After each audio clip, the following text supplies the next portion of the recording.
महामंडलेश्वर महायोगी पायलट बाबा का निधन, अखाड़े की सभी शाखाओं में 3 दिन का शोक। जूना अखाड़े के महामंडलेश्वर पायलट बाबा का मंगलवार को मुंबई के एक अस्पताल में निधन हो गया। उनकी मौत की खबर से पूरे संत समाज में शोक की लहर है। जूना अखाड़े के अंतर्राष्ट्रीय संरक्षक श्री महंत हरिगिरी महाराज के निर्देश पर जूना अखाड़े की पूरे प्रदेश में स्थित सभी शाखाओं, आश्रमों और मुख्य पीठों पर शोक सभा व शांति पाठ का आयोजन किया जा रहा है।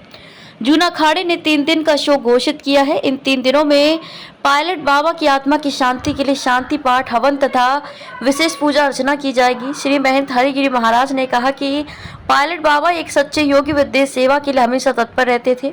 वह 1974 में विधिवत दीक्षा लेकर जूना अखाड़े में शामिल हुए और अपनी संन्यास यात्रा शुरू की। उन्होंने कहा कि पायलट बाबा जूना अखाड़े के विभिन्न पदों पर रहते हुए अखाड़े की उन्नति, प्रगति, विकास के लिए हमेशा कार्यरत रहे। 1998 में महामंडलेश्वर पद पर आसीन होने के बाद उन्हें 2010 में उज्जैन में प्राचीन जूना अखाड़ा शिवगिरी आश्रम नीलकंठ मंदिर में पीठाधीश्वर पद पर अभिषिक्त किया गया।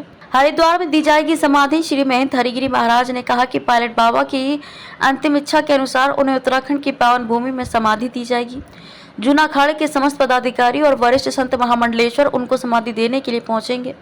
हरिद्वार अखाड़े में पायलट बाबा के ब्रह्मलीन होने पर श्रद्धांजलि सभा का आयोजन किया गया। कौन थे पायलट बाबा? पायलट बाबा का जन्म बिहार के रोहतास जिले के सासाराम में एक राजपूत परिवार में हुआ था। इनका पुराना नाम कपिल सिंह था। बाबा काशी हिंदू विश्वविद्यालय से उच्च शिक्षा प्राप्त की। इसके बाद उनका भारतीय वायुसेना में चयन हुआ। बाबा यहाँ विंग कमांडर के पद पर थे। बाबा 1962, 1965 और 1971 की लड़ाइयों में सेवा दे चुके हैं। इसके लिए उन्हें सम्मानित भी किया गया। सेना की लड़ाई से दूर शांति और आध्यात्म की तरफ प्रवृत्त हो गए थे।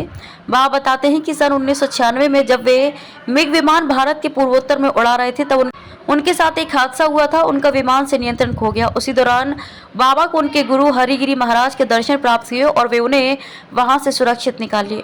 यही वो क्षण था जब बाबा को वैराग्य प्राप्त हुआ और वे सेना की लड़ाई से दूर शांति और अध्यात्म की तरफ प्रवृत्त हो गए।